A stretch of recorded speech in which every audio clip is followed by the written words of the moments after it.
Yo, allez, je suis super content de vous retrouver ce matin pour reprendre la marche.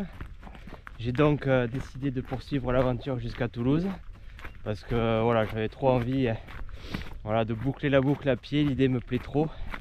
Et puis bon, il me reste quelques forces, il me reste encore quelques jours de vacances devant moi, donc j'ai le temps. Et puis il fait grand beau et là, la météo devrait être assez clémente les prochains jours dans la plaine, donc toutes les conditions sont réunies pour poursuivre l'aventure jusqu'à Toulouse. Donc du coup, je me suis arrêté 2 jours au lac de Saint-Ferréol. Donc un jour pour me reposer, ravitailler comme d'habitude, etc. J'ai bien pu profiter, j'ai fait le tour du lac, enfin, l'endroit est super sympa pour rester un petit peu. Et j'ai pas repris hier parce qu'il a fait très mauvais temps en fait. Il a fait un très gros orage dans la nuit et après toute la journée du lendemain il a beaucoup plu. D'ailleurs vous voyez, les chemins sont trempés, il y a des flaques partout. Et là on a de la chance, aujourd'hui il refait beau, un grand ciel bleu, donc ça fait bien plaisir. Donc on se remet en route direction la Ville Rose. Donc le programme, il va y avoir 4 étapes pour y arriver. Donc là, bon, comme le fait d'avoir traversé le Massif central, bon, la mission est accomplie, hein. Là je vais le faire beaucoup plus à la cool, hein. Il n'est pas question que je refasse des bivouacs improvisés ou quoi que ce soit, hein. C'est bon, j'ai assez donné. Donc j'ai prévu un petit peu mes étapes plus classiquement. Donc 4 étapes pour arriver jusqu'à la place du Capitole, plus un dernier jour qui me permettra vraiment de rentrer à la maison parce que moi je ne suis pas dans le centre-ville. Donc ce soir j'aurai un gîte d'étape au petit village de Saint-Paulé qui m'attend. Après-demain j'aurai un emplacement de camping près du village d'Avignonnet-Lauragais. Et ensuite le troisième étape, j'ai un collègue de boulot tout simplement qui habite dans les environs, qui pourra m'héberger vers le village d'Aigues-Vives. Et pareil, donc le 4e jour, quand j'arriverai au centre-ville de Toulouse, j'ai un ami également là qui pourra m'héberger dans le centre-ville pour me permettre ensuite le lendemain de rentrer à la maison. voilà un petit peu le programme. Au moins j'ai prévu mes points de chute pour le soir, donc c'est beaucoup moins stressant, beaucoup plus cool. Voilà, ça va être plus facile aussi puisqu'on va descendre dans la plaine. Vous avez vu d'ailleurs ce beau point de vue sur la plaine du Lauragais, sur la ville de Revel en bas. Et oui, ça va être beaucoup plus facile puisque une fois qu'on sera descendu à Revel, on va récupérer donc la rigole de la plaine, le GR 653 là, à la voie d'Arles de Compostelle. Et ensuite, eh bien, on va suivre ce canal et le canal du Midi jusqu'à Toulouse. Donc ça va être que du plat descendant jusqu'au bout. Donc beaucoup plus simple. Voilà, voilà un petit peu le programme des 4 plus 1 prochaines étapes qui permettra de boucler la boucle à pied, de revenir à notre point de départ d'il y a presque 2 mois maintenant.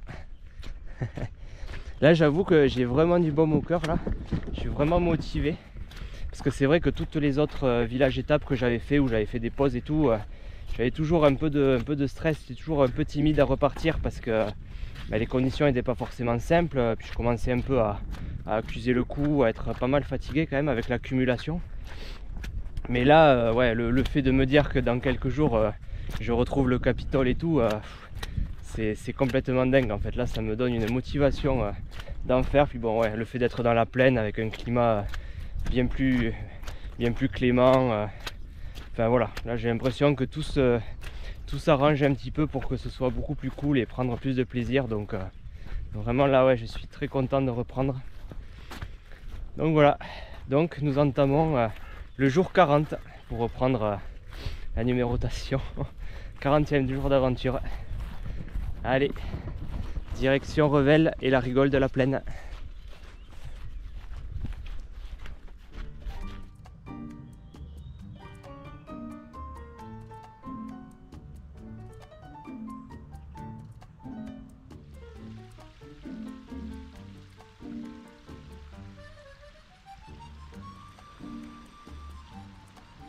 Ça y est, on s'enclenche du coup sur la rigole de la plaine, que l'on va suivre pendant les 2 prochains jours jusqu'au canal du Midi. Donc elle est majoritairement alimentée par le bassin de Saint-Ferréol, lui-même alimenté par la rigole de la montagne que l'on a vu à la précédente étape. Mais elle bénéficie aussi d'une prise d'eau directe sur la rivière du Sort, un petit peu en amont de Revel. Voilà, pour aller alimenter le canal du Midi.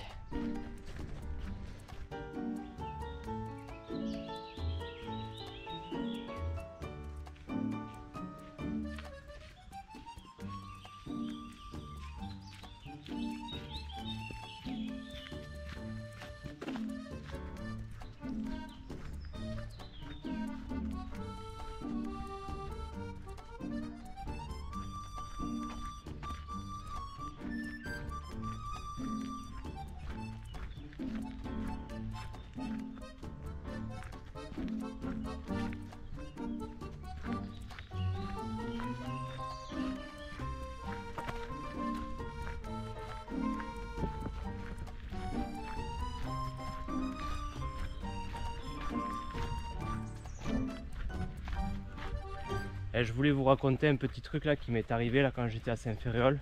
Je tenais à vous le partager parce que ça m'a quand même bien marqué. Du coup j'ai profité de ces jours-ci donc pour planifier un petit peu mon arrivée sur Toulouse, regarder un petit peu les étapes et tout ça.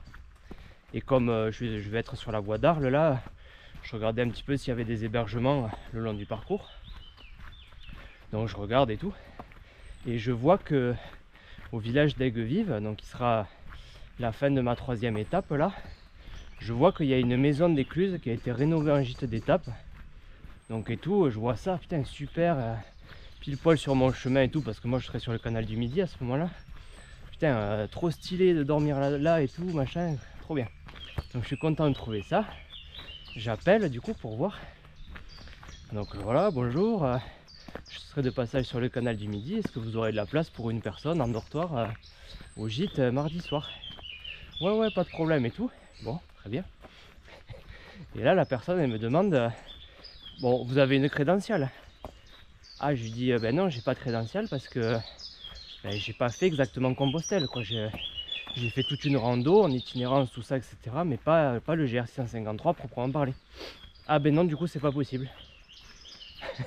d'un coup, sec comme ça. Donc là je commence à lui expliquer, je lui dis ben, vous savez, certes j'ai pas fait le 653 exactement, mais là ça fait quand même 4 jours que je suis dessus. Je suis en itinérance, j'ai beaucoup campé, j'ai souffert un peu de la solitude, j'ai traversé tout le massif central et tout ça pour récupérer la voie d'Arles, la 5e et tout ça, enfin bref. Je lui ai expliqué un peu que c'est pas abusif de demander un gîte d'étape dans mon cas. Ah mais, et elle me répond, ah ben oui, vous êtes en itinérance, donc pour vous c'est la même chose, mais pour nous c'est pas pareil. Clac, comme ça. Alors, je peux vous dire, ça m'a vraiment refroidi, parce que je vois pas pourquoi c'est sectaire à ce point en fait. C'est d'une injustice. En fait, qu'on fasse la différence entre un touriste vraiment de base qui serait venu en voiture et un randonneur avec un sac à dos, pas de souci. Là, je suis 100% d'accord. Mais alors, pousser la discrimination jusqu'à dire c'est les GR 653 ou dehors, mais c'est aberrant en fait. C'est complètement aberrant. Enfin, moi, j'arrive là, si vous voulez, après toute cette traversée du Massif central qui justement a été très difficile de par la solitude et tout ça. J'ai beaucoup souffert avec la météo, avec les conditions tonales, etc. Et donc j'arrive ici sur la voie d'Arles, donc de Compostelle, en me disant que je vais trouver beaucoup plus de chaleur humaine, d'accueil, etc. Et je tombe dans l'extrême inverse où je n'ai pas le droit au gîte d'étape. Ah, mais vous vous rendez compte un peu? Moi j'étais démuni quoi. Donc voyant que il n'y avait aucun débat, que la discussion n'allait pas plus loin, moi j'avais tous les arguments mais c'était non. Tenez-vous bien, écoutez bien ce que la personne me dit. Là j'ai sauté au plafond. Donc à la fin la personne me dit, bon par contre si vous voulez on peut vous vendre une crédentiale à 5 € et là c'est bon. Je dis pardon, mais vous plaisantez là. Vous vous rendez compte? Ça veut dire qu'en fait la personne elle se dit, le gîte se dit réservé aux pèlerins tout ça. Par contre avec un billet de 5 €, n'importe qui peut s'acheter son statut de pèlerin de Compostelle et avoir le droit de crécher là quoi. Non mais je lui dis là c'est bon quoi, ça m'a achevé. Là j'ai dit ok c'est bon, je me débrouille autrement, merci pour l'accueil, au revoir quoi. Non mais enfin c'est quoi ce commerce en fait? Là ça m'a prouvé en fait que c'était vraiment de la malhonnêteté quoi. Je veux dire, j'aurais dû lui demander d'ailleurs. J'aurais dû lui dire, mais ça veut dire que s'il y a une personne là en claquette qui se ramène en 4x4 chez vous et qui vous achète la crédentiale, elle peut dormir chez vous.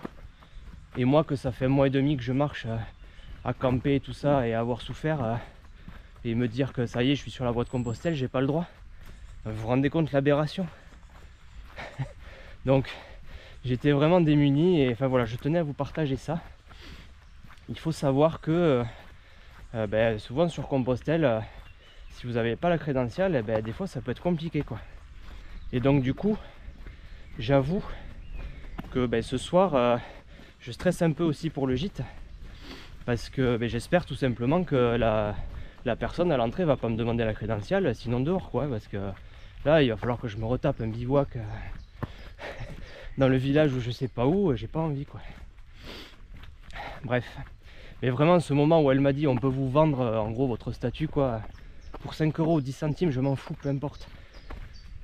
C'est vraiment lamentable en fait, je trouve ça. Et j'ai absolument rien contre Compostelle, hein. Bien au contraire. Je veux dire, quand j'ai croisé le GR65 en Asbinals, j'en ai vanté les mérites de ce chemin. J'avais qu'une envie, c'est de suivre les autres pèlerins. Et puis, il est sûr que je ferai le chemin de Compostelle un jour. Ce sera peut-être pas la prochaine aventure, mais un jour je le ferai. Donc j'ai absolument rien contre tout ça. C'est très beau d'ailleurs. Puis la crédentiale, là, ce bout de papier où tu as les tampons de chaque village, c'est trop bien. J'ai rien contre ça.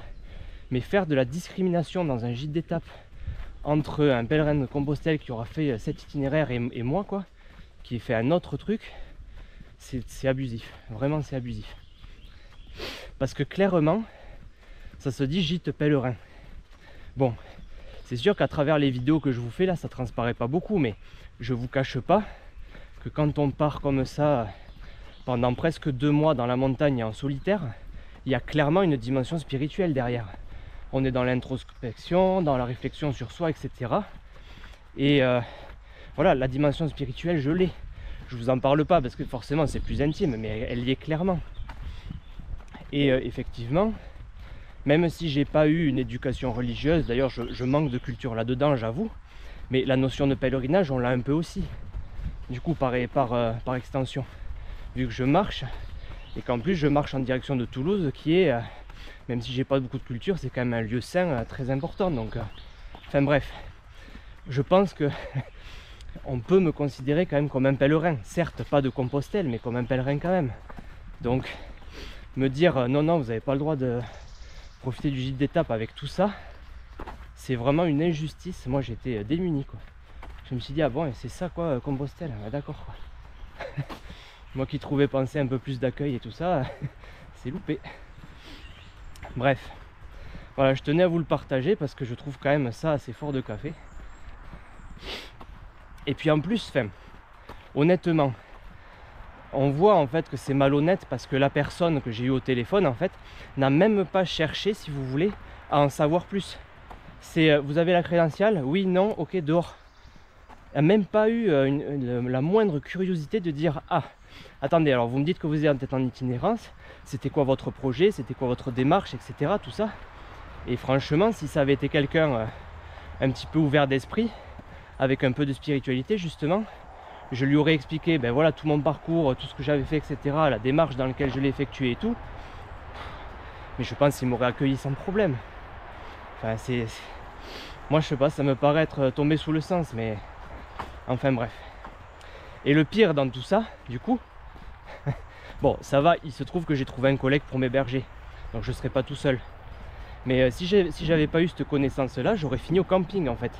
Donc, résultat des courses, si ça se trouve, mardi soir, il y aura un pèlerin de Compostelle tout seul au gîte et moi tout seul au camping.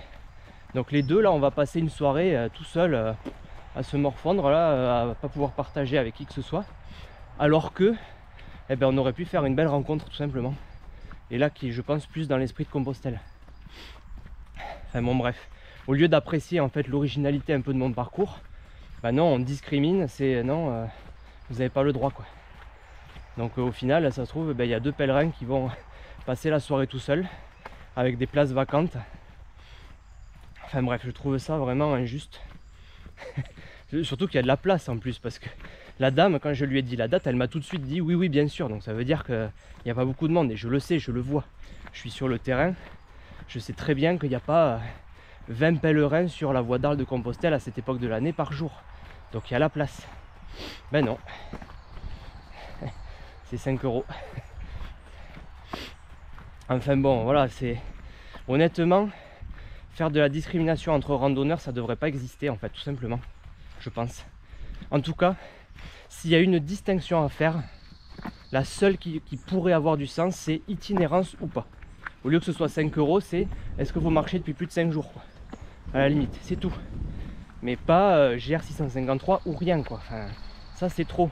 Alors c'est sûr que les randonneurs itinérants qui passent à Aigues-Vives sur le canal, c'est sûr qu'à 99,9%, c'est des pèlerins de Compostelle. Donc dans tous ces cas-là, la crédentiale marche en fait, est valide pour distinguer. Mais moi je suis dans le 0,1% des cas des gens qui ont fait une rando et en itinérance qui plus est plus longue en plus, hein, plus dans la solitude et tout, et qui ne rentrent pas dans ce cadre-là. Et enfin, franchement, j'ai pas démérité moins que les autres pour avoir un hébergement le soir, je pense quand même. Donc comparé aux pèlerins, excusez-moi, hein, qui font des gîtes tous les soirs avec de la malle postale, ça va quoi. J'ai pas démérité, hein. Donc bon. En fait, si on faisait un parallèle, c'est comme si quelqu'un faisait une traversée des Pyrénées avec un itinéraire un petit peu original, qui alternerait entre GR10, GR11, Voie du Piémont ou que sais-je. Il arrive sur un itinéraire qui est situé sur la HRP. Ça fait plusieurs jours qu'il campe, il appelle pour se faire un refuge. Et le gardien lui dirait ah mais vous avez votre carte HRP par contre? Ah ben non, j'ai fait un autre itinéraire un petit peu original. Ah ben non, c'est pas possible, dehors. Ce serait aberrant. Là c'est pareil. Donc voilà, honnêtement, voilà, je tenais à vous le partager ça quand même, parce que je trouvais ça vraiment injuste. Donc au final j'ai trouvé une autre solution, mais c'est quand même vraiment pas sympa. Puis alors en plus, je veux dire, sur le site, sur la page, c'était marqué gîte communal, hein, en plus, hein. Donc franchement, c'est limite, hein. Franchement, c'est limite quoi. Enfin bon. Bonjour, je passe à votre gauche. Bonjour, pas de soucis, désolé.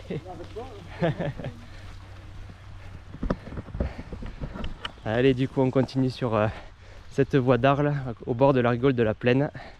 C'est super agréable parce que c'est bien ombragé.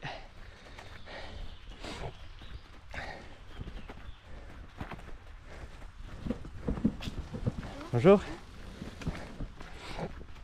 Et je suis quand même bien content en tout cas de retrouver du monde, de retrouver la plaine, des endroits plus aérés, plus lumineux après la montagne noire, je vous avoue.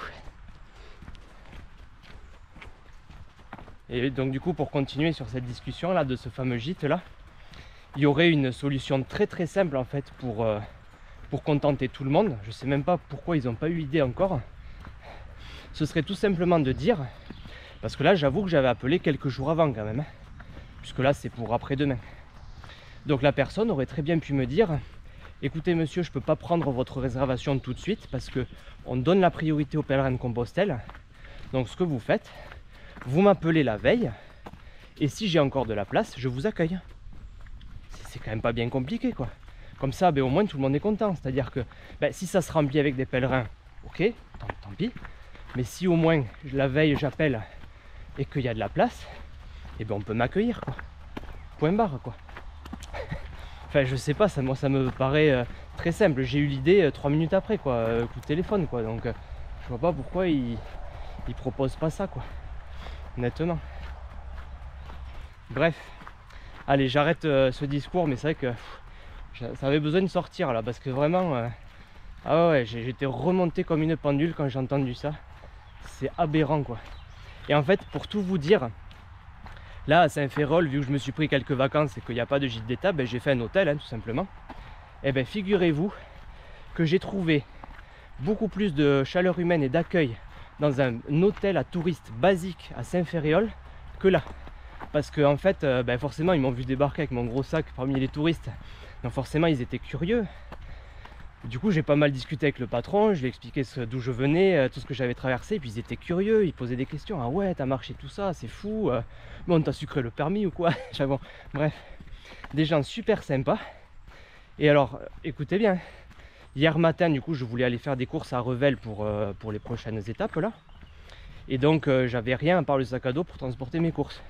Donc je vais voir le patron et je lui dis est-ce que vous n'avez pas une poche de course à me prêter?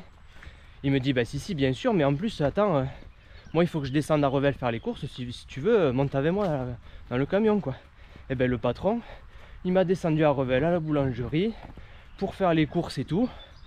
Je devais passer à la poste là pour envoyer des cartes, il m'a laissé à la poste, il m'a carrément remonté ma poche de course et tout qui était un peu lourde.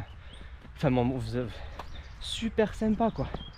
Donc vous vous rendez compte l'aberration, c'est-à-dire que dans l'hôtel à Saint-Ferréol basique de touristes, super accueillant, tu vois, tu sympathises avec le patron, il t'amène faire les courses et tout, voyant que tu es à pied. Et à côté de ça, sur la voie d'Arles de Compostelle, j'ai pas le droit au gîte d'étape. C'est délirant, c'est complètement délirant. Bon allez, j'arrête de rouspéter là-dessus, mais voilà, ça m'a bien marqué comme vous avez pu voir. Et bon, sachez que effectivement ça peut poser problème en fait de faire un itinéraire de Compostelle sans être pèlerin de Compostelle. Voilà, la conclusion elle est là. Donc ayez une crédentiale à la poche, même si c'est pas vrai. Voilà, ça évitera les problèmes. Mais bon, moi je reste droit dans mes bottes, il n'est pas question que j'achète une crédentiale, ça n'aurait pas de sens en fait. Je n'ai pas fait Compostelle, je vais pas avoir une fausse crédentiale avec un tampon dessus pour accéder au gîte. Enfin, il n'est pas question que ça vaille 10 centimes ou 5 euros. Voilà. Faut pas tricher quoi. Donc voilà. Allez, j'arrête ici de rouspéter. Parce que c'est pas le but. Là, le but c'est de profiter. Et honnêtement, aujourd'hui, là, c'est super agréable de suivre les canaux là. Donc, pur plaisir.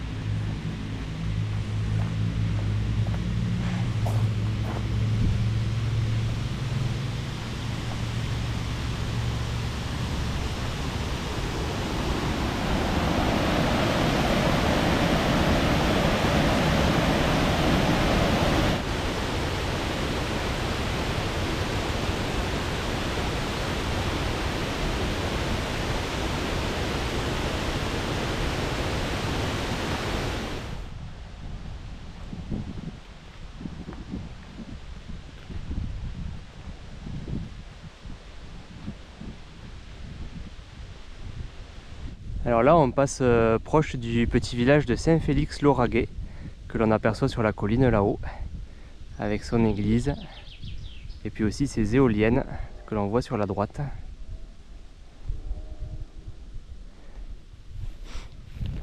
Ah, vous n'imaginez pas comment ça fait du bien, comment je suis heureux de retrouver ces paysages champêtres là, la plaine, les champs, un paysage beaucoup plus aéré, beaucoup plus lumineux, beaucoup plus chaud et chaleureux. Ça me fait drôle de dire ça parce que je préfère largement la montagne à la plaine, hein, mais là j'avoue qu'avec ouais, l'accumulation de montagnes, de climat un peu rude, de sombre, d'humidité, etc. qu'on a eu jusqu'au dernier jour dans la montagne noire, vraiment j'ai l'impression de revivre là. Vraiment j'apprécie énormément de retrouver ces paysages plus accueillants finalement. Puis en plus cet itinéraire là au bord de la rigole il est trop agréable. Ces petits chemins qui descendent à plat là tranquillement au bord de l'eau, bien ombragés. C'est calme, enfin bref c'est tip top, honnêtement ça fait vraiment du bien. Donc là on approche du petit lac de l'Anclasse. C'est une petite retenue artificielle je pense parce qu'il y a un barrage de noté sur la carte il me semble. Donc je vais pousser jusque là-bas pour prendre le casse-croûte. Et comme ça, cet après-midi, il ne restera plus grand-chose pour finir jusqu'au village de Saint-Paulé, qui est notre étape de ce soir.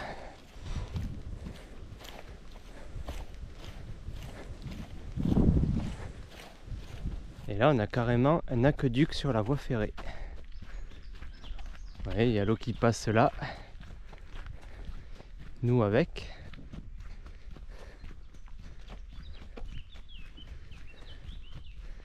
Et en dessous, enfin, il y avait plutôt les trains. Parce que là, clairement, c'est désaffecté. Malheureusement. C'est fou.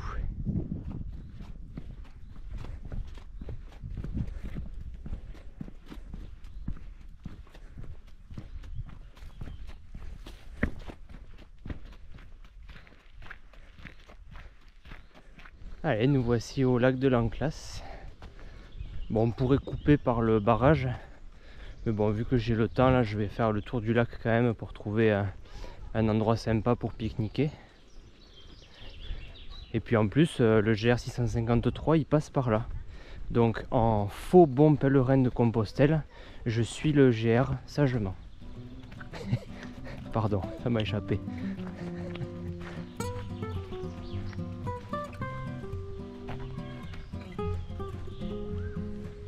Ah ben là il y a une petite avancée sur l'eau là. Ah ouais, sinon il y a un banc là-bas.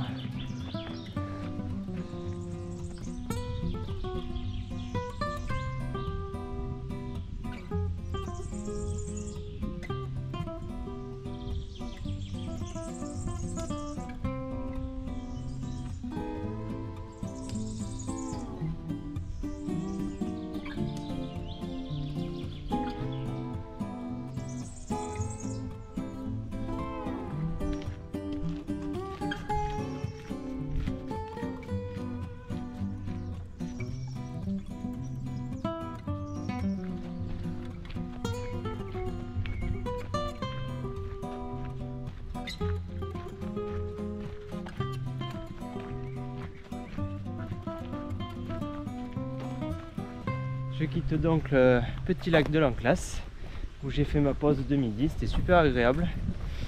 Et on se réenclenche donc toujours sur la rigole de la plaine, direction Saint-Paulé.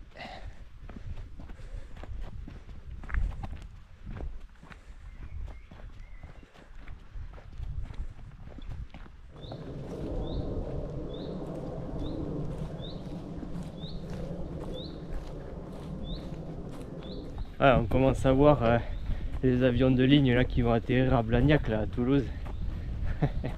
C'est un autre signe là qui nous dit Toulouse n'est plus très loin.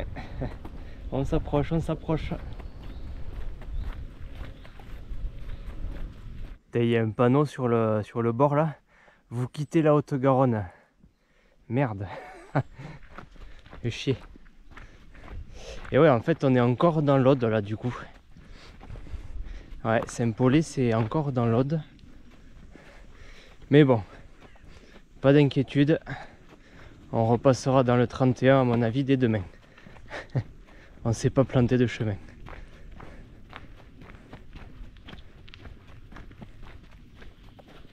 Et au détour d'une clairière, là on a un beau point de vue vers l'arrière sur la montagne Noire du coup, sur la pointe du Massif central où on était à l'étape précédente. Et on voit aussi, bon l'image on verra pas parce que c'est trop loin, mais il y a le grand pylône de la Régine là, c'est une grande station radio militaire avec une antenne immense là de plusieurs centaines de mètres je pense, qui est assez connue. Et on est passé juste à côté, je ne l'ai pas filmé parce que c'était dans le brouillard, mais on est passé juste à côté quand on est passé au Camaz là par là. Et voilà, on vient de là-bas.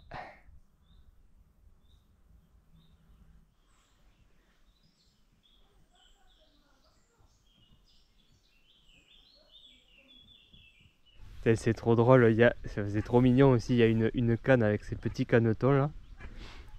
Et alors, la mère elle arrive sans trop de difficulté à remonter le courant dans l'autre sens. Mais alors les pitchous, putain, ils sont là avec leurs petites pattes. Ils ont trop du mal à remonter le courant les pauvres. Oh là là, trop drôle. Alors c'est trop mignon aussi par contre. Les petits canetons là. Ils sont revenus en arrière, merde. Putain, ça c'était trop drôle, ouais.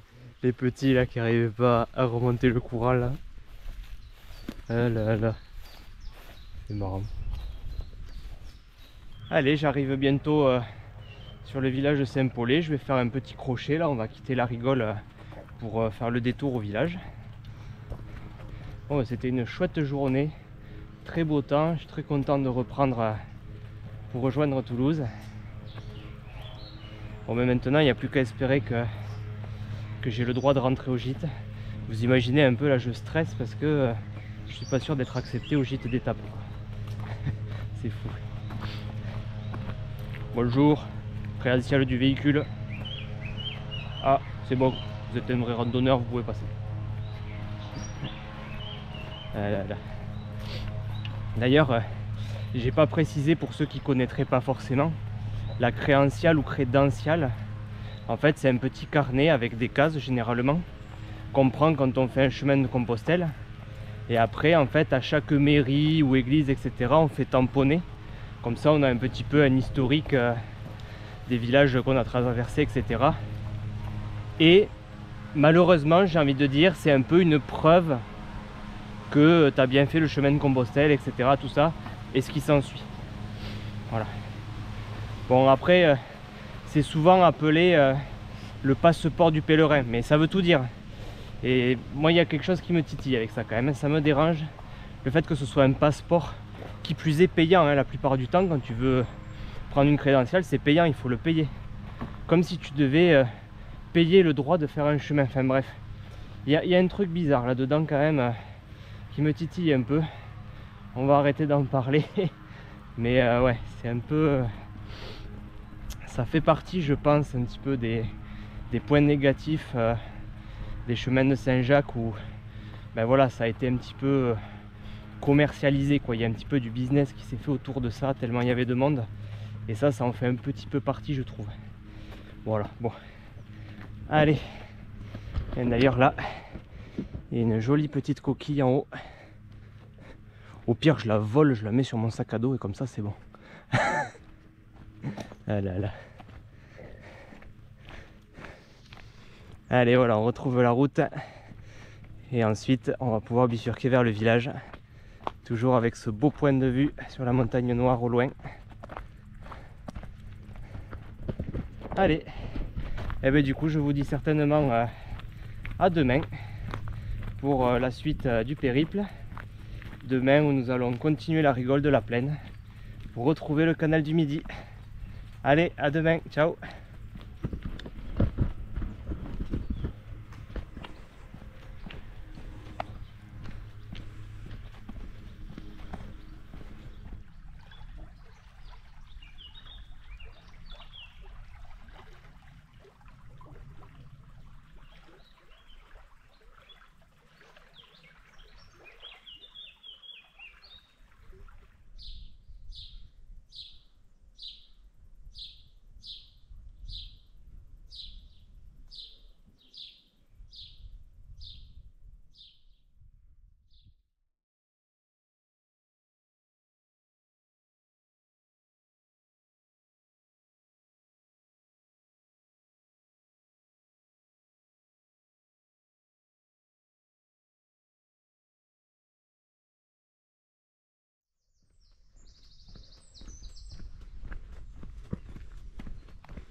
Yo!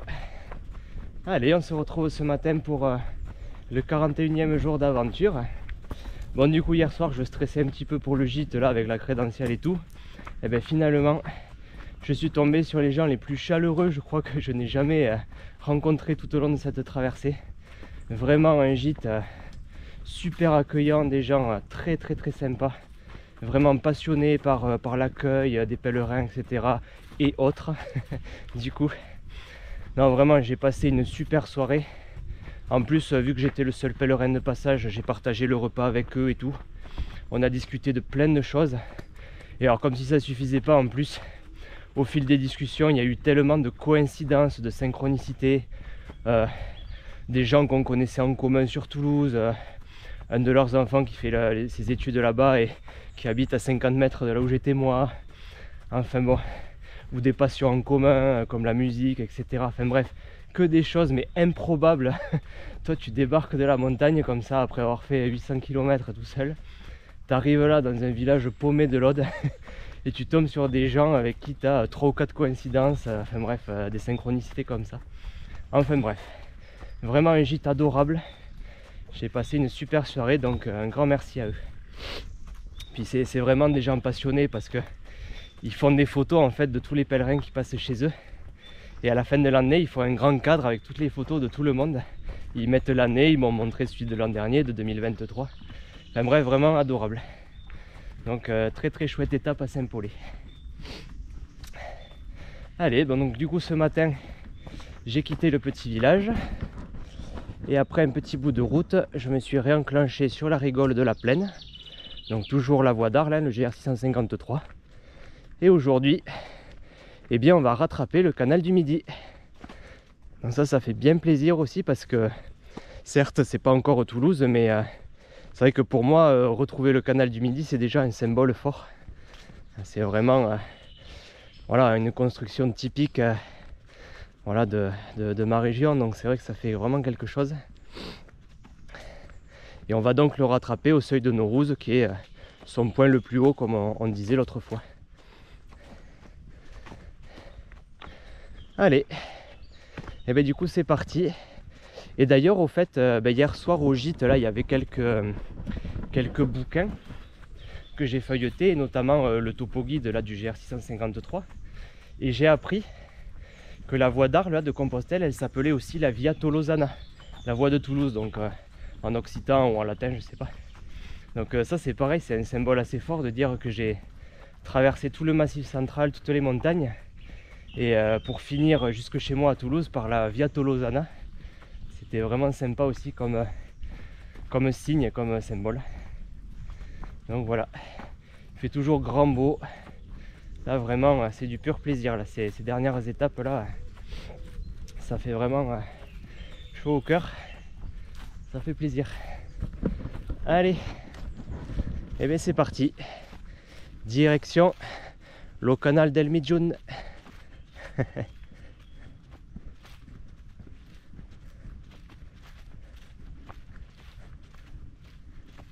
Et d'ailleurs, petite parenthèse là, hier soir au gîte, là, quand on discutait, je leur ai raconté quand même ma petite mésaventure au gîte d'Aigues-Vives, là où ils m'ont refusé.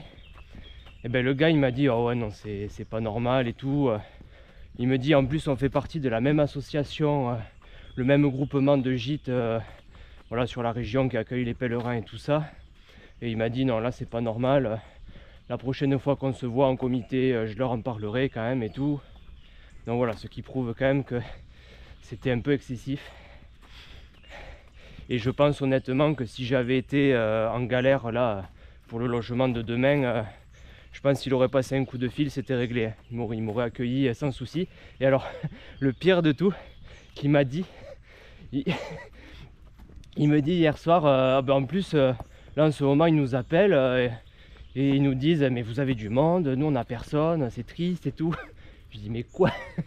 Ils se plaignent qu'ils n'ont pas assez de monde et ils refusent des mecs comme moi qui ont fait une traversée un peu originale qui finit par le 653, quoi. Enfin bref.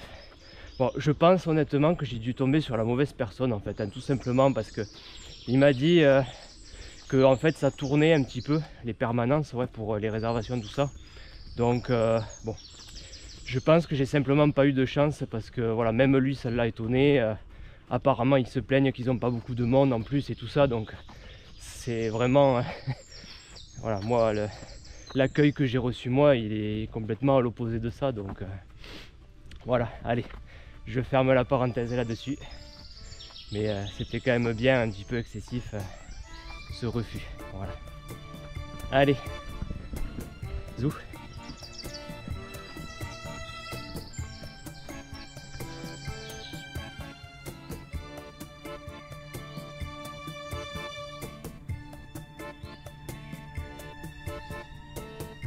C'est beau là, on voit toute la plaine du Lauragais à côté Aude.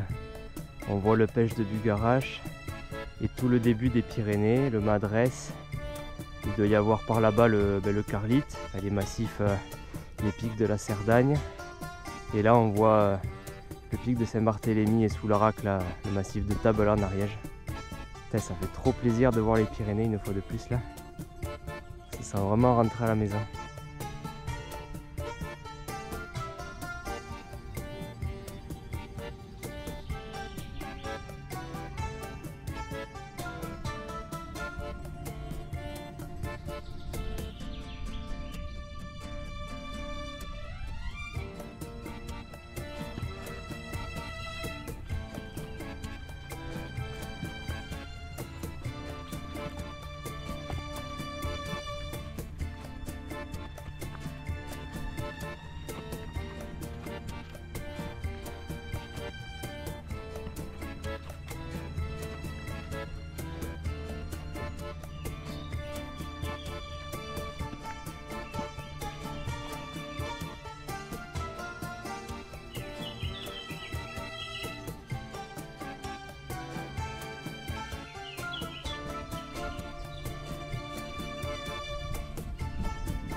Ouais, j'ai regardé la carte un petit peu tout à l'heure, là c'est rigolo parce que pour info, la rigole de la plaine là, au niveau de Saint-Paulé, on était à 2 cm d'altitude à peu près. Et le seuil de Naurouse là où on va retrouver le canal du Midi, c'est à 190. Donc en fait c'est vraiment en pente douce à tel point qu'on n'entend même pas l'eau, hein. C'est vraiment... il n'y a pas de rapide, il n'y a pas de torrent ou quoi que ce soit, hein. C'est vraiment... ça s'écoule tout calmement. Donc on va faire 20 mètres de dénivelé de descente sur plus de 10 km. C'est vraiment tout doux.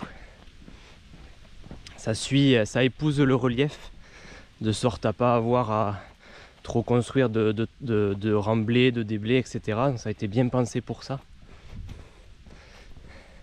Après, une fois sur le canal, ça descendra un petit peu plus peut-être parce qu'il y a plus d'écluses. Mais c'est vrai que c'est quand même agréable. ça me ferait presque drôle là de refaire de la grosse montée, de la grosse grimpe et de la grosse descente.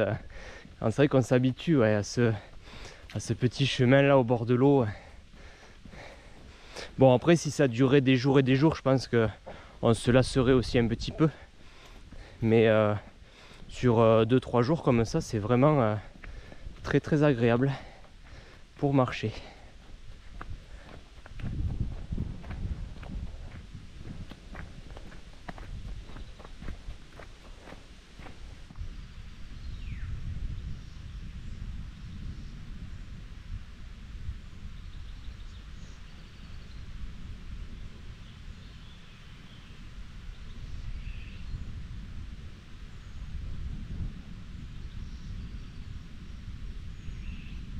Bon, vu qu'on est au bord de l'eau, là, ça me fait penser, je voulais aborder un thème qui me tient un peu à cœur, c'est la ressource en eau.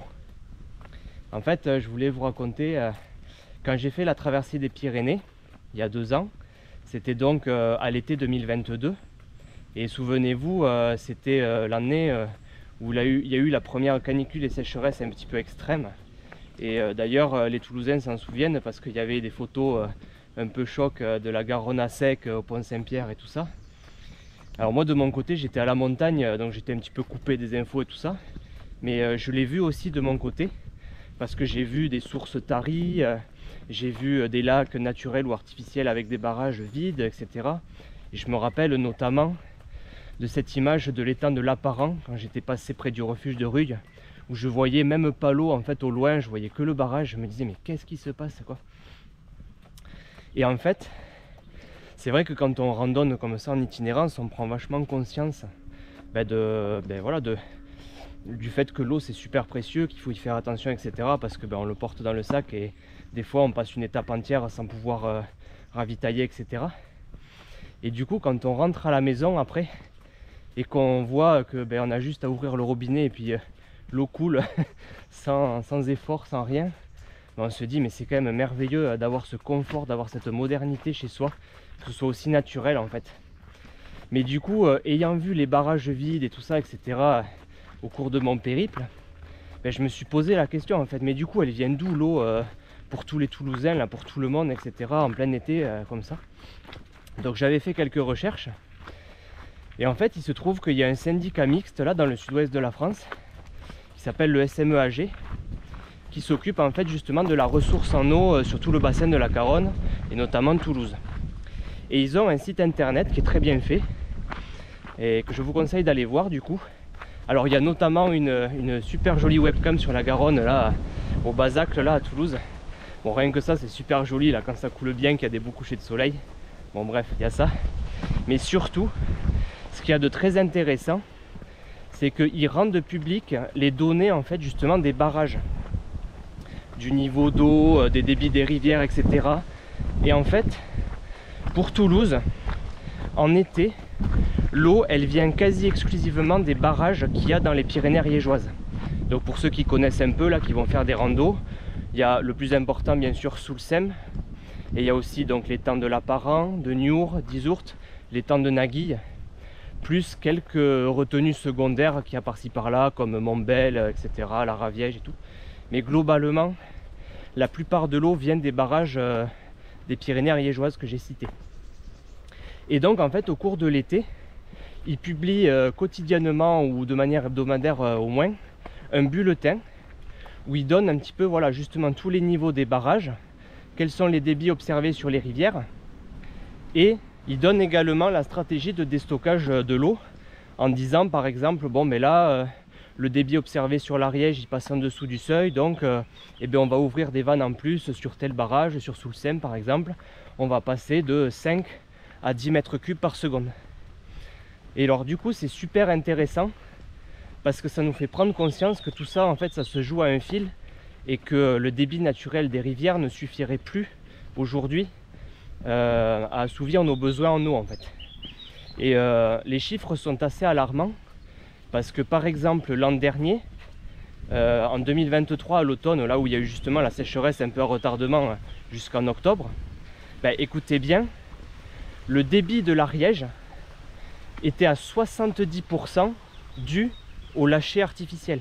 ça veut dire que les 3/4 de l'eau que l'on voyait couler dans l'Ariège venait des barrages. Vous imaginez un petit peu. Et la Garonne, du coup, par extension, c'était 40% ou presque la moitié, quoi. C'est énorme, en fait. Ça veut dire que, voilà, s'il n'y avait pas ces barrages, s'il n'y avait pas ces retenues, ben voilà, je ne sais pas comment on ferait, en fait. Il n'y aurait plus assez d'eau, etc., quoi. Et donc, c'est là qu'on voit qu'effectivement, ça se joue à un fil. Et le souci, en fait, c'est qu'on ne peut pas distinguer quelle est l'utilisation de l'eau qu'il y a derrière, en fait. C'est-à-dire que ce syndicat-là, qui gère les lâchers, eux, en fait, c'est neutre. C'est-à-dire qu'ils mesurent les débits sur les différentes rivières, à différents endroits. Et si ça passe en dessous du seuil, eh ben, ils ouvrent des vannes en plus. Point barre.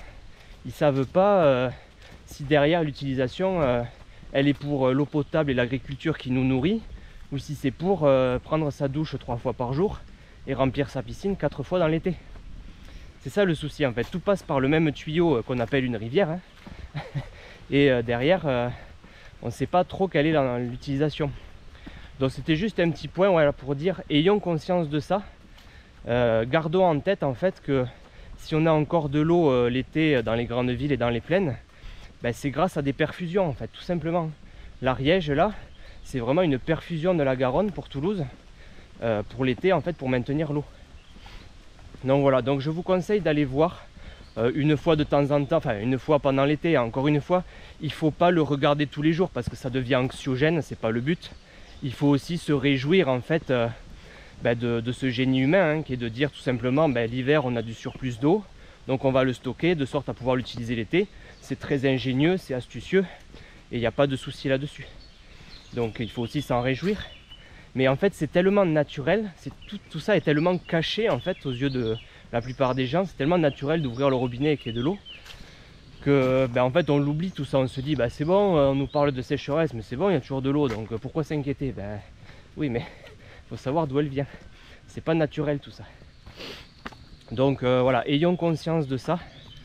Et voilà, je pense que c'est bien de l'avoir en tête pour pouvoir, entre guillemets, individuellement avoir une utilisation raisonnée de l'eau en été, de sorte à ce qu'on puisse passer les prochains étés sans encombre. Parce que honnêtement, je me rappelle l'an dernier, en septembre, la fin septembre, là, qui faisait encore si sec, on avait bien tiré sur les réserves et la pluie ne pointait pas le bout de son nez du tout. Et je me rappelle encore, sur les 75 hectomètres cubes qu'on a sur l'ensemble des retenues, il en restait quoi, 10. Et au rythme où il lâchait l'eau, c'était genre à 10 ou 15 mètres cubes par seconde sur l'ensemble. Et quand tu faisais le calcul, ça faisait 1 hectomètre cube par jour. Il en restait 10. Tu regardes la météo, ils n'annonçaient pas une goutte de pluie pendant les 15 jours suivants. Donc tu t'es dit, il se passe quoi au bout des 10 jours là? Je sais pas. Je sais pas comment ils prévoient après dans ces cas-là. Donc en fait, voilà, gardons en tête que pour Toulouse, on est vraiment très limite au niveau des ressources, qu'il n'y a pas tant de barrages que ça, et que ça suffit tout juste à tenir l'été, à tel point que voilà, il y a un comité qui se réunit très souvent pour ajuster au mètre cube par seconde près, pour tenir en fonction des prévisions, en fonction de l'utilisation, de l'agriculture et tout ça, etc. Donc c'est un peu critique. Donc ayons à notre niveau individuellement une utilisation raisonnée, de sorte à pouvoir avoir toujours de l'eau potable et de l'eau pour l'agriculture pendant l'été, parce que ça c'est vital, en fait, tout simplement. Voilà, donc c'est le SMEAG. Je vous conseille d'aller voir ce site là, ça s'appelle, vous descendez un petit peu là dans la page d'accueil, ça s'appelle le bulletin de soutien d'étiage au quotidien. Voilà, pourquoi? Parce que l'étiage, en fait, c'est le niveau bas d'une rivière. Donc le soutien d'étiage, en fait, c'est justement tout le fait de lâcher de l'eau artificiellement pour maintenir le niveau d'une rivière pas trop bas. Voilà, donc voilà, je voulais faire une petite parenthèse sur ça, vu qu'on est au bord de l'eau. Bon, il se trouve que là, cette année 2024, ça a été bien pluvieux le printemps, donc ça c'est top. Moi j'en ai fait les frais un petit peu, hein. Donc là on peut attaquer la période estivale un petit peu plus sereinement, mais c'est pas voilà, non plus la raison pour faire n'importe quoi, hein. On ne sait pas de quoi sera fait le mois d'août, septembre et octobre aussi. Donc voilà, c'est une petite réflexion sur l'eau. Et puis surtout, autre chose, Ça me fait penser d'ailleurs que sur un des gîtes, j'avais trouvé un article, là c'était La Dépêche ou un autre journal, je sais plus, qui parlait aussi de la Catalogne. Où là, c'est encore plus dramatique puisqu'on est versant sud des Pyrénées. Bonjour. On est versant sud des Pyrénées, donc c'est beaucoup plus aride. Et donc, voilà, ils ont beaucoup souffert de la canicule, ils ont beaucoup souffert avec beaucoup de restrictions, etc. Là, Dame Nature nous a offert tous, là, en Espagne et en France, un répit là, cette année pour remplir les nappes. Et en fait, l'article disait du coup, c'est bon, levé de toutes les restrictions, le tourisme de masse va pouvoir se faire et tout, etc. Mais les gars, non, non, qu'on lève certaines restrictions un petit peu dures, ok, pas de souci, parce que ça devait être difficile pour les habitants, pour les Catalans, pas de problème. Mais de là à lever tout et dire c'est bon, c'est open bar, allez, on a du stock maintenant, c'est parti, on le gaspille, non. Enfin, il faut vraiment prendre ça comme un cadeau de la nature, hein, ce printemps 2024, là, le fait qu'on ait refait le plein un petit peu partout, bon, j'imagine, hein. Je suis pas au courant des infos et tout ça, hein, j'ai pas regardé le site et tout cette année, mais bon, je vois qu'il a quand même bien plu. Je vois que les ruisseaux coulent dans tous les sens, donc je me dis il y a quand même une bonne pluviométrie ce printemps, donc. Mais c'est pas une raison pour le gaspiller et tout ça, quoi. Bon voilà, c'était une petite réflexion sur l'eau. Et là vous voyez le vent d'OTAN se lève, signe qu'on arrive bientôt sur le passage du canal du Midi. Allez, du coup on continue toujours sur la rigole de la Plaine. Direction le canal. Allez, on va traverser la route nationale de Toulouse.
Et ça y est, nous voici arrivés au seuil de Naurouz avec son esplanade centrale entourée d'eau, puisque historiquement c'était prévu pour être un port ici pour tous les échanges de marchandises par voie fluviale, par le canal et tout. Et c'est donc le terminus de la rigole de la Plaine que l'on aura suivi pendant ces derniers jours. Et c'est donc ici que les eaux de la montagne Noire ont été acheminées pour aller alimenter le canal du Midi qui est juste derrière là-bas. Allez, c'est parti, plus que quelques mètres et l'on rejoint le canal du Midi en piste.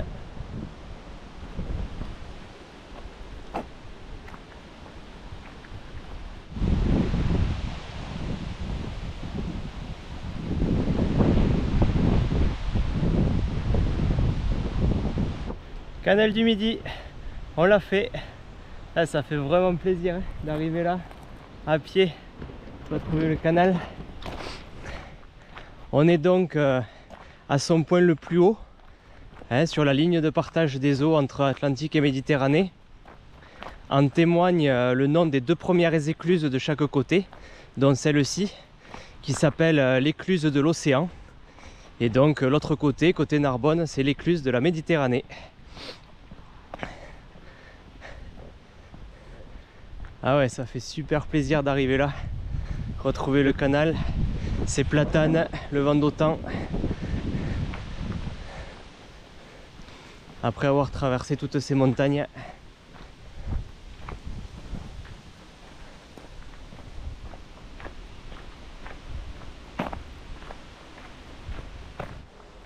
Et on retrouve aussi les belles péniches là qui naviguent le long du canal et qui le décorent tout au long du parcours.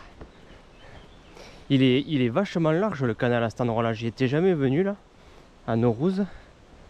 Là il est presque, ouais, à mon avis, 2 fois plus large que à Toulouse là.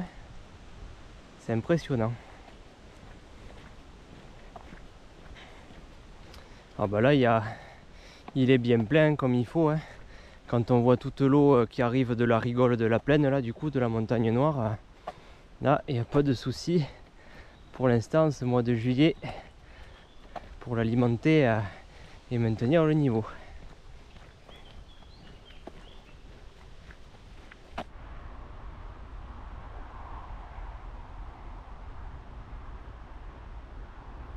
Officiellement le GR 653, donc la Via Tolosana de Compostelle, n'emprunte pas le canal du Midi, c'est uniquement une variante. En fait le vrai chemin passe toujours par des coteaux, d'abord rive droite par Villefranche de Lauragais, tout ça, et ensuite par les coteaux de Toulouse, rive gauche, et ça atterrit donc à Pêche-David et ensuite ça descend sur le centre-ville. Mais moi je préfère quand même prendre la variante du canal du Midi parce que c'est plus sympa, et puis en plus je vais retrouver en fait des endroits que je connais, des lieux où je vais courir, où je vais faire du vélo, etc. tout ça. Et comme je disais les autres fois, c'est toujours super agréable en fait de retrouver des endroits que l'on connaît parce qu'on y est venu au week-end ou parce que dans la vie quotidienne le week-end on y va, etc. tout ça. De retrouver ces lieux là qui nous sont familiers après tout un périple si long, ça fait toujours plaisir, ouais, de retrouver ces endroits là. Donc voilà pourquoi je vais prendre le canal plutôt. Puis c'est vrai que c'est quand même beaucoup plus direct parce que par les coteaux ça monte, ça descend, ça monte, ça descend. Donc je pense qu'il aurait fallu peut-être un jour de plus. Donc voilà, je préfère prendre le canal, c'est ombragé, c'est plat, c'est sympa. Donc là au niveau de l'itinéraire, je pense qu'il n'y aura plus trop besoin de carte là, ça y est. C'est canal du Midi jusqu'à la Ville Rose.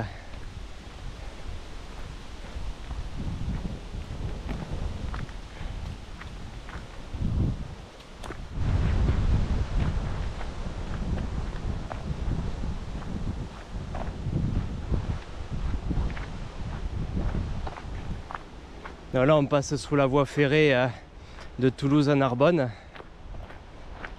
par où j'étais rentré de la HRP, parce que j'avais fait Banyuls-Toulouse en train et j'étais passé là-haut pour rentrer à la maison.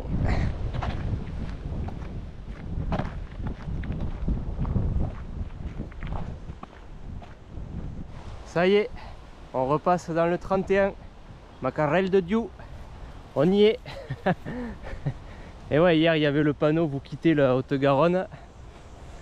Là, ça y est, on y revient, cette fois-ci pour de bon.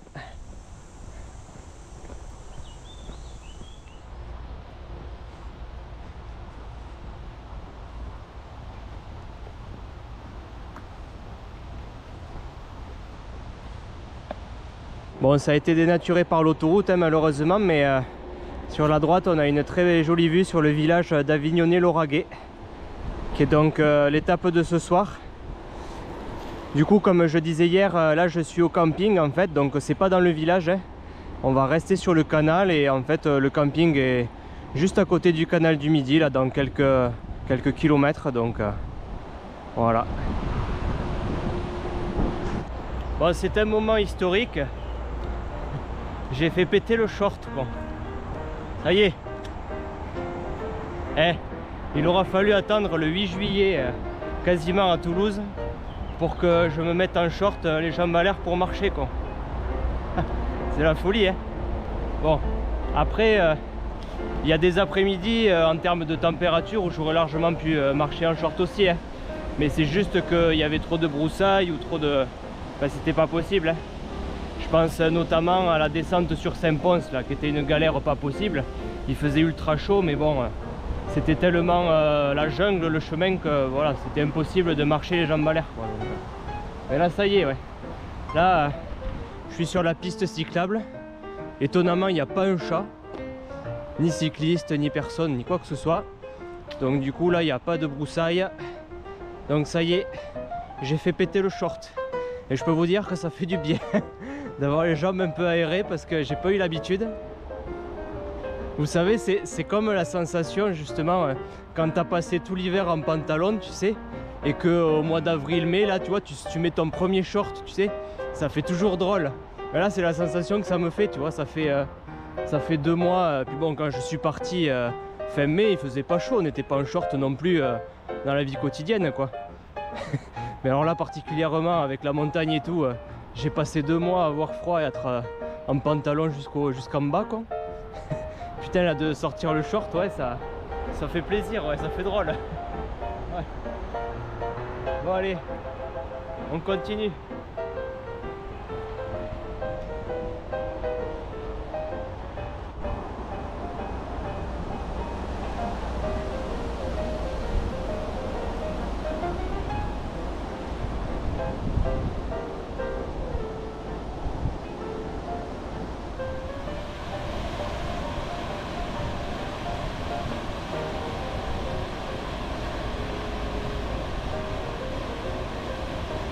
Allez, je viens de passer l'écluse d'Amborel et j'arrive donc au camping d'Avignonnet-Lauragais pour mon dernier montage de tarp du coup.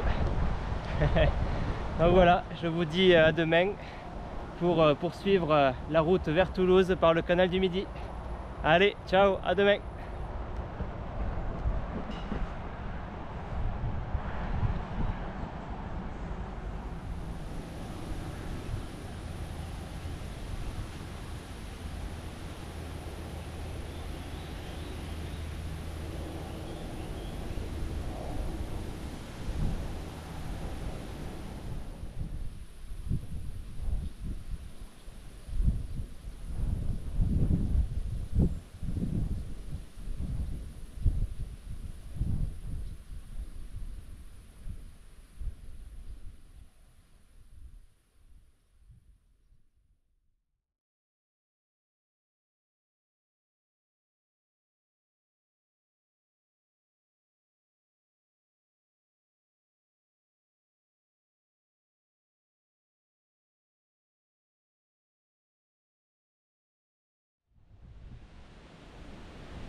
Yo, jour 42, je quitte donc le camping municipal d'Avignonnet-Lauragais où j'ai passé une excellente nuit. Comme on est un peu plus dans la plaine là, Je pensais que je serais un tarp au milieu des camping-cars. Et puis en fait non, il y avait plein de tentes et notamment beaucoup de cyclistes en fait. Tous les gens qui font le canal du Midi à vélo s'arrêtent souvent dans les campings ou les gîtes d'étape comme des randonneurs en fait finalement. Et donc il y avait bien une dizaine de tentes, tous avec des vélos par contre, hein, j'étais le seul marcheur. Mais en tout cas j'étais pas la seule tente, donc c'était sympa. Allez, il fait toujours beau ce matin, toujours du vent d'automne. Je démarre en short dès le matin, c'était jamais arrivé. Et donc on poursuit notre route sur le canal du Midi. Et aujourd'hui notre destination c'est Aigues-Vives, où j'aurai donc un collègue de boulot qui pourra m'héberger, qui habite dans les environs. Donc voilà, ça fait du bien d'une part de retrouver des endroits que l'on connaît, mais aussi des gens que l'on connaît sur le passage. Ça c'est encore mieux, qui peuvent nous accueillir pour les dernières étapes. Ça fait toujours plaisir. Allez, et bien c'est parti. Bon, c'est des petites étapes que je fais là parce que voilà, une vingtaine de bornes à peu près. Parce que je le fais à la cool, hein. Encore une fois, le but là c'est de prendre du plaisir sur la fin. Parce que c'est sûr que là, honnêtement, avec un relief comme ça, à plat et tout, sans trop de difficultés, on pourrait plus facilement faire 30, voire un petit peu plus de kilomètres par jour. Mais c'est pas mon but, hein, encore une fois, c'est de prendre du plaisir. Voilà, j'ai le temps, j'ai encore quelques jours devant moi. Donc je savoure l'arrivée sur Toulouse. Allez, en piste.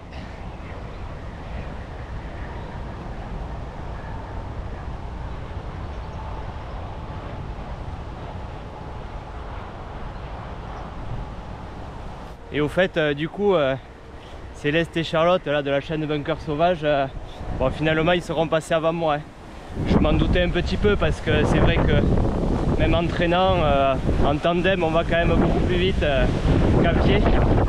Donc ouais, mais ça s'est joué à pas grand chose, hein, parce que là sur les derniers épisodes là que j'ai vus, je crois qu'ils sont repartis de Toulouse lundi il y a une semaine. Et moi je suis arrivé sur le canal du Midi hier et on était lundi également, donc ça s'est joué à quelques jours, à une semaine près on se croisait quoi.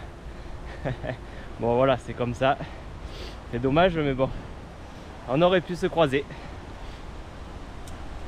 En tout cas je serais curieux de voir où est-ce qu'ils ont dormi la première étape après Toulouse là, puisque là on est à environ 40 km de Toulouse et c'est à peu près les kilométrages qu'ils font là sur leurs étapes, donc là ce sera la surprise, je verrai bien, ça se trouve ils ont dormi au camping où j'étais, voilà, je verrai bien tout ça en rentrant sur les prochains épisodes de la série Tandem. Mais là si ça se trouve là depuis une semaine ils sont même déjà arrivés à 7, hein, c'est fort possible, hein. Donc bon voilà, je découvrirai tout ça en rentrant après-demain. En tout cas, bon vent à eux pour la suite de leurs aventures.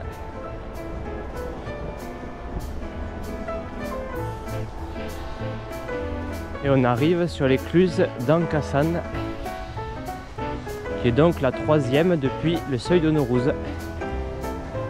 La troisième côté océan.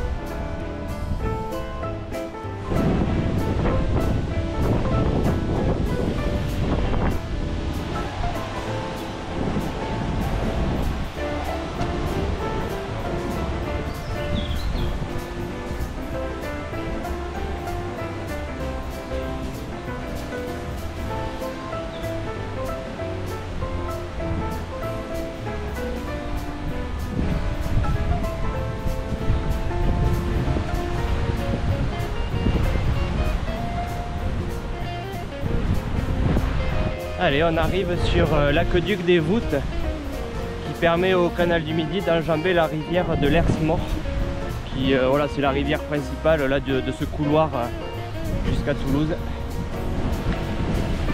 Donc voici l'aqueduc.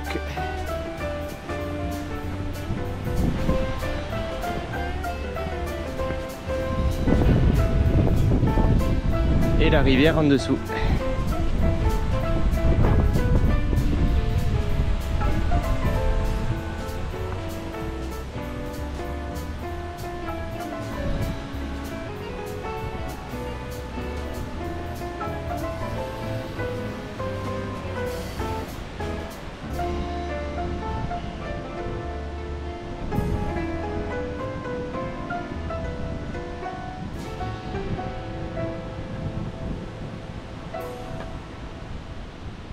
Et c'est cool parce que là, le canal du Midi s'est temporairement éloigné de l'autoroute. Du coup, on retrouve du calme, ouais, ça fait du bien, hein, parce que mine de rien, ouais, ça fait un bruit de fond permanent, ouais. Et notamment, même la nuit, là, le camping étant juste à côté, ouais. C'est vrai que même la nuit, ça circule pas mal. Bon, moins qu'en journée quand même, hein, mais ça circule pas mal avec les camions et tout ça et tout. Donc, c'est vrai que ça fait une sacrée perturbation sonore, hein, dans une vallée comme ça. Qui s'entend assez loin, surtout avec le vent et tout comme ça là qui transporte un peu le son. Mais là ouais, on a retrouvé le calme, ça y est.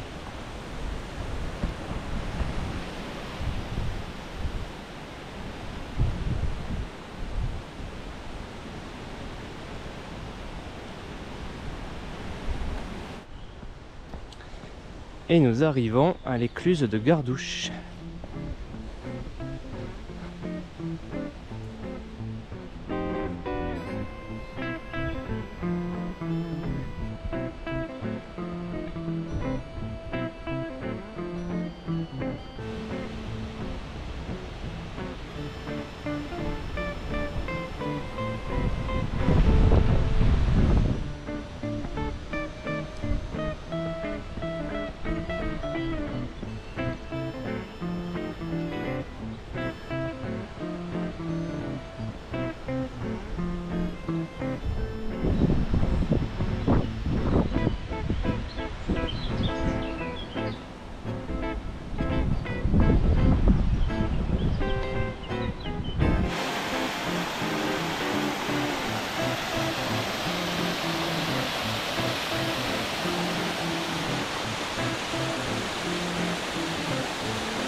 On passe sous l'autoroute ariégeoise.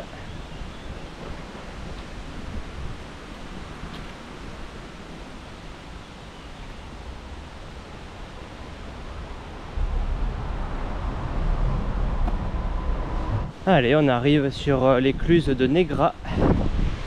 Et je pense que je vais me poser là pour le casse-croûte de midi.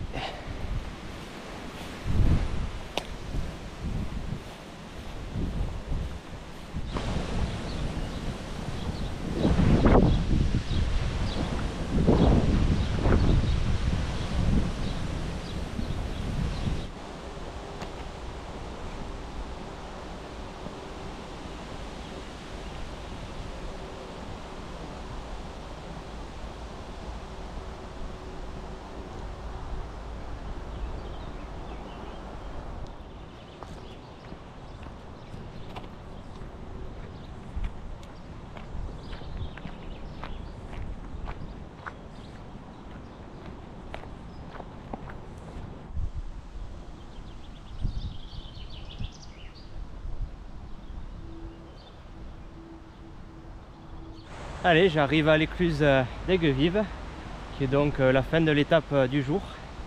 Bon, je vais donc quitter le canal du Midi pour retrouver la personne que je connais. Et je vous dis donc à demain pour la suite et fin de l'aventure. Direction la place du Capitole. Allez, ciao, à demain.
Yo, me voici revenu à l'écluse d'Aigues-Vives où je me suis arrêté hier. Bon ben, on va donc commencer la 43e et dernière étape de ce périple à travers tout le Massif central et jusqu'à Toulouse. Bon, ça va être assez émouvant mine de rien parce que je vais retrouver plein d'endroits que je connais le long du canal. Je vais essayer de passer sur le campus où j'ai fait les études et on finira par retrouver la Garonne par les quais et puis enfin la place du Capitole. Donc ouais, sacré symbole après tout ce voyage. Donc ça va être une belle journée qui nous attend et en plus sous le soleil. Allez, en piste, on y va.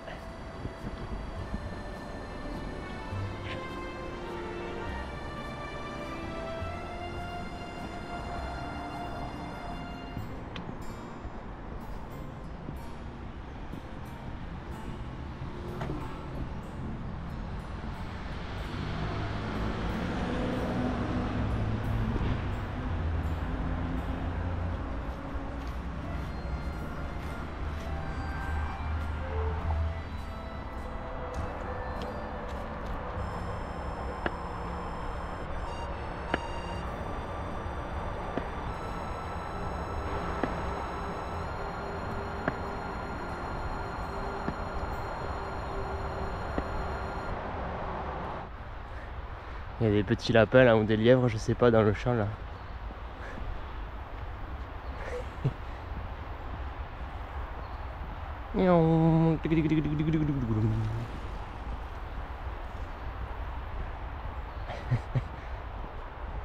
Et là il y a un beau héron aussi sur la branche.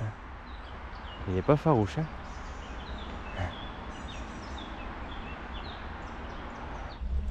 On arrive à l'écluse de Montgiscard, du nom du petit village qui se trouve juste à côté.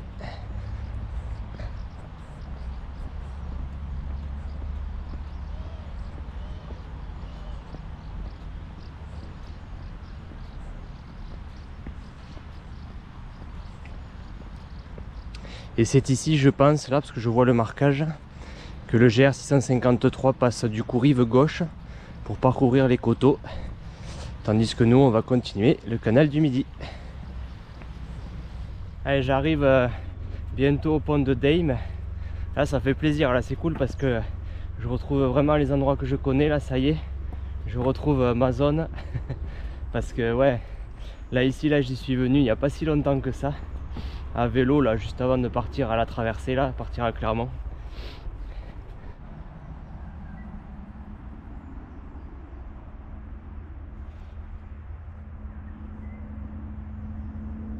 C'est cool parce qu'à partir d'ici il y a un petit sentier là qui borde le canal en parallèle de la piste cyclable, donc c'est encore plus agréable pour marcher. Et bien donc on continue. On poursuit l'aventure, direction l'écluse de Vic.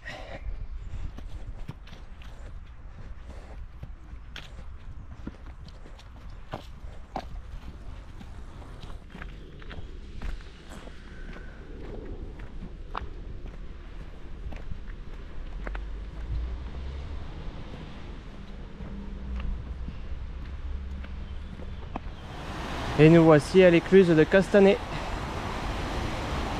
On approche, on approche.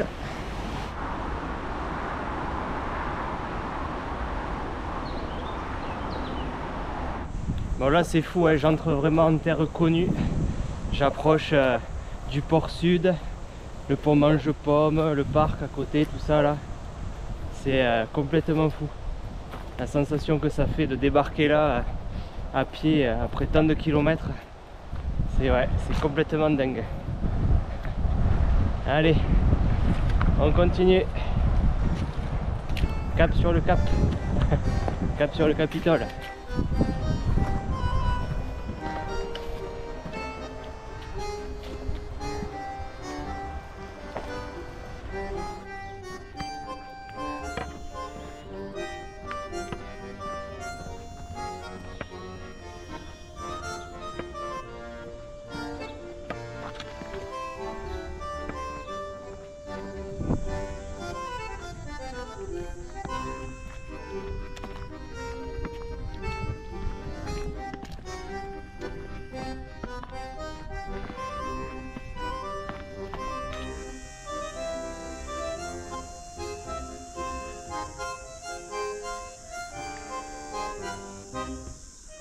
Et là juste derrière il y a la salle de concert du Bikini, bien connue des Toulousains.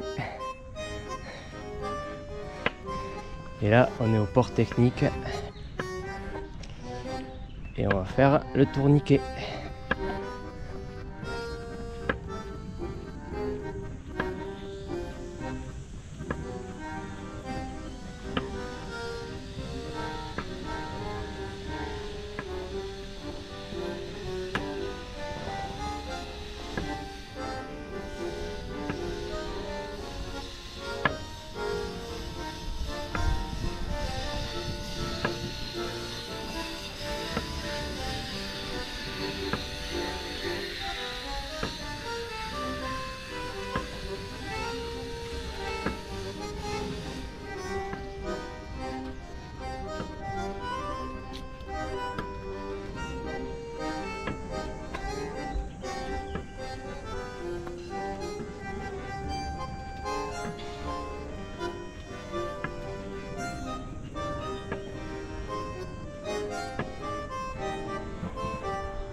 Allez, là je vais passer rive gauche, parce que du coup là comme je connais bien, je sais qu'il y a un petit sentier bien sympa à l'autre côté. Et puis on va se trouver un petit coin à l'ombre pour le casse-croûte avant d'attaquer la ville.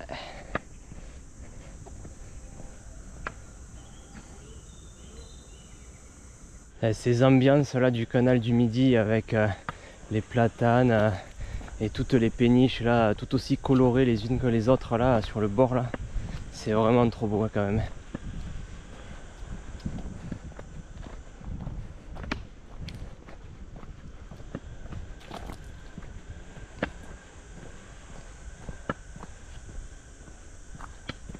Allez, je viens de passer sous la route de Narbonne et là cet endroit là il y a encore quelques temps c'était fermé là le chemin parce que il y avait un gros chantier.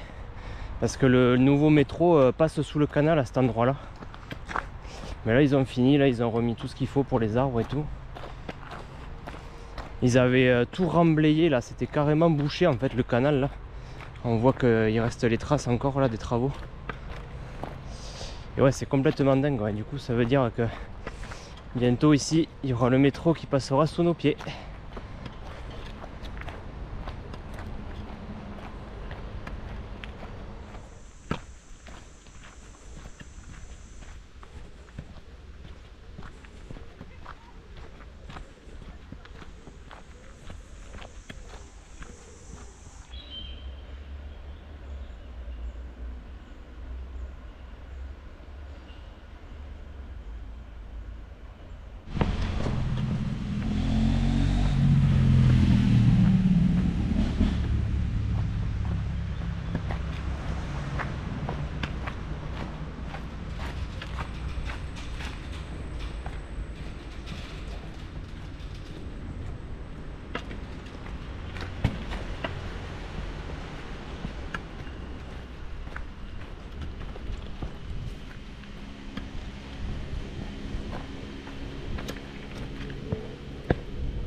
Allez, je fais un petit détour par rapport au canal du Midi pour retrouver le campus où j'ai fait mes études il y a quelques années déjà de cela.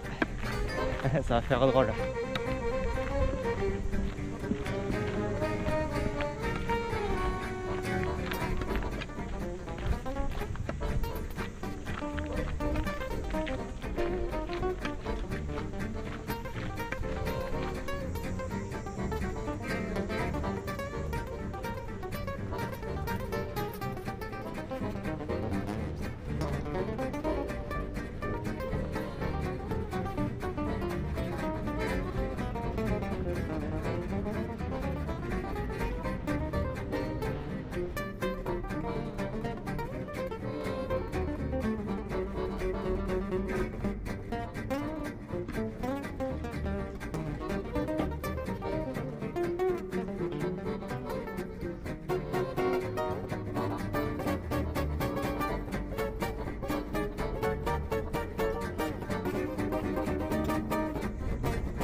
Et ça fait tellement drôle de repasser par ici.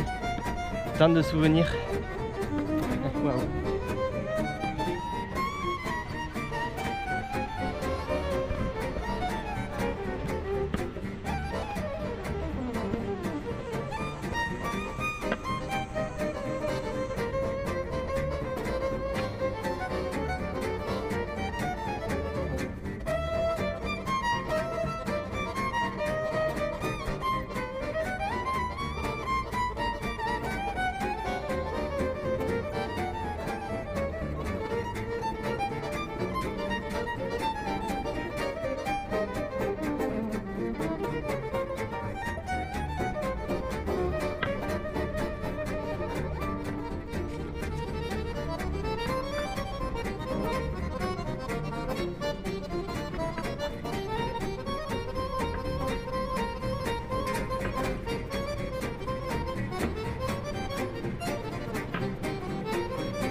Allez, je me réenclenche sur le canal du Midi après la nostalgie des études.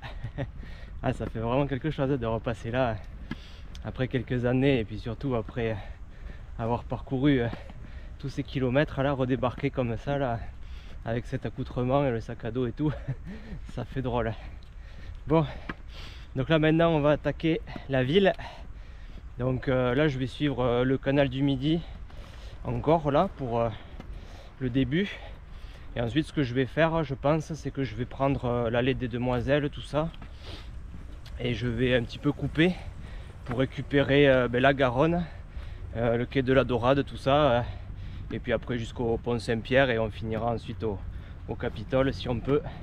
Comme ça, ça fera un itinéraire un petit peu sympa pour le final de l'aventure. Allez, c'est parti!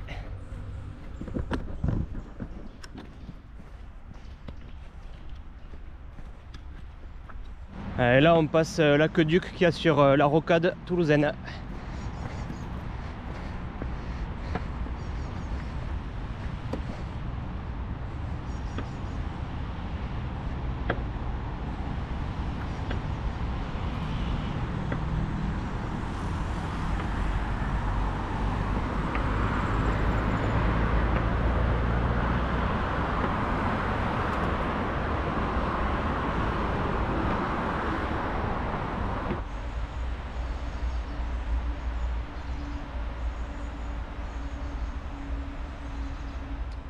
Allez, je vais quitter le canal. Merci à lui de m'avoir amené jusqu'ici.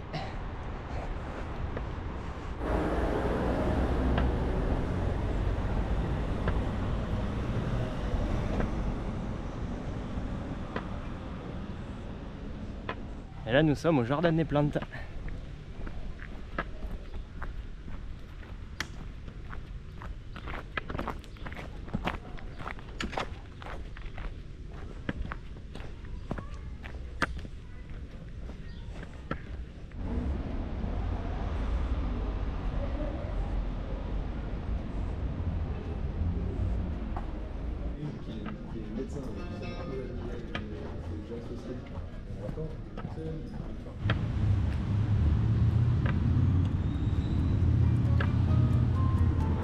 Et voici Dame Garonne, on y est.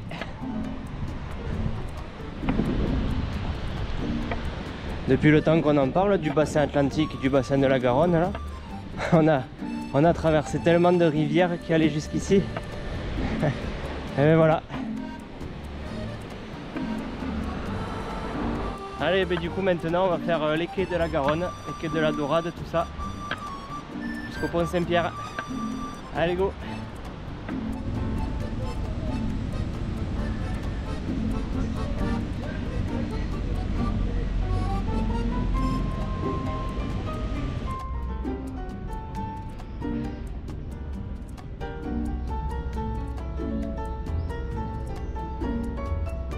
Allez, on va passer sous le pont Neuf et ensuite on va rejoindre le pont Saint-Pierre, toujours par les quais.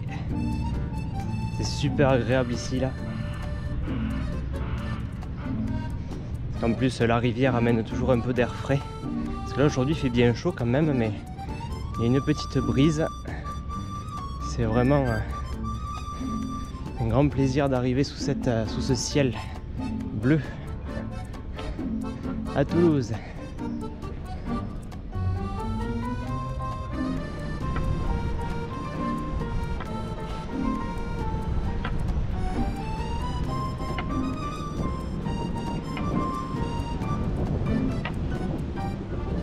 Et voilà, on est au pont Saint-Pierre. C'était un sacré périple quand même. Se retrouver là, c'est quelque chose. Et nous voici sur le pont Saint-Pierre. Quel voyage, hein. Moi j'ai du mal à y croire en fait que je me trouve là à la maison après tant de voyages. Ouais, c'est fou. C'est fou, c'est fou.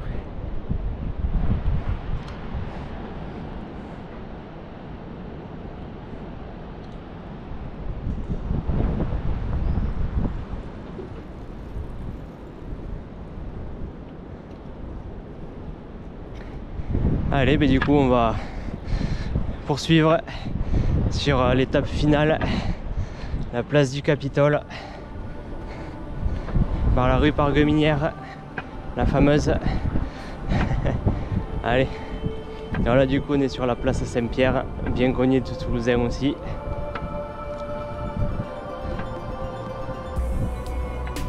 On pourrait presque aller chez Tonton. Et ouais. Mais là, d'abord, Capitole.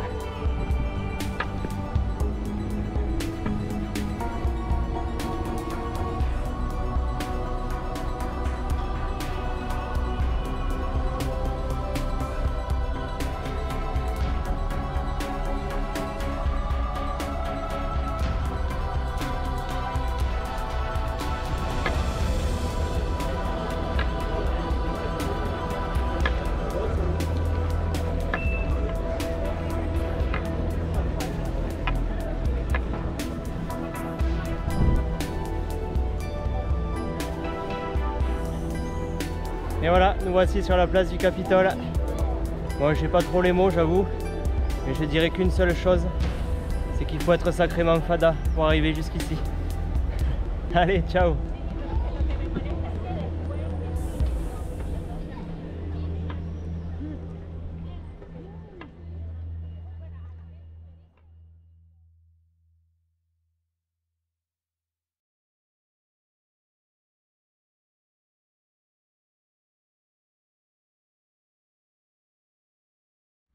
Yo.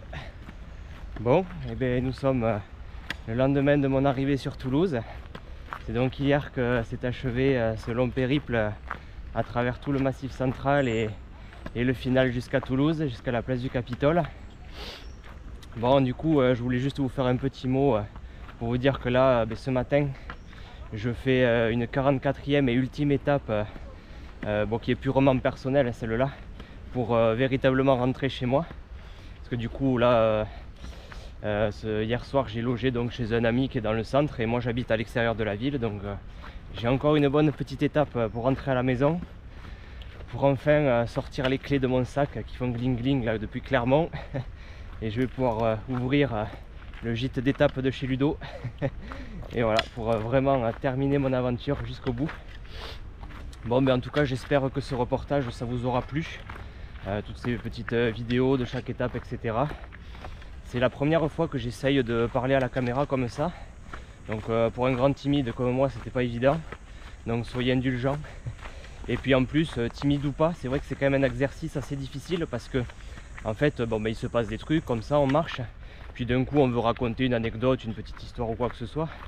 Il faut de suite, en fait, spontanément, savoir exprimer ses idées assez clairement, pas être trop brouillon, gommer ses tics de langage, etc. Donc c'est tout un métier en fait, hein, de savoir bien parler tout simplement. Et je sais qu'au début j'étais un peu timide, c'était un peu brouillon, etc. Donc voilà, soyez indulgents au début. J'ai essayé d'améliorer au fur et à mesure en voyant mes plans le soir, etc. Je disais ah c'est pas terrible et tout. Je pense que sur la fin ça s'est un petit peu amélioré. Parce qu'effectivement, on n'écrit pas un texte qu'on récite, hein, c'est vraiment spontané. Il faut qu'on arrive à raconter un petit peu ce qui s'est passé spontanément, donc c'est pas évident. Mais ouais, en tout cas, bon, j'ai trouvé ça quand même plus sympa parce que ça permet de partager des petites anecdotes ou quoi que ce soit qu'on ne peut pas retranscrire en images, donc j'ai trouvé ça quand même sympa. Donc voilà, j'espère que ça vous a plu tout ce reportage et cette traversée qui était certes pas forcément aussi dépaysante qu'une traversée des Pyrénées ou quoi que ce soit, mais qui était vraiment originale par contre, hors des sentiers battus, pas du tout sur un GR unique, etc. Donc j'espère que ça vous aura plu. Et puis ben, moi je vous retrouverai une autre fois pour une prochaine aventure. Allez, à la prochaine, ciao!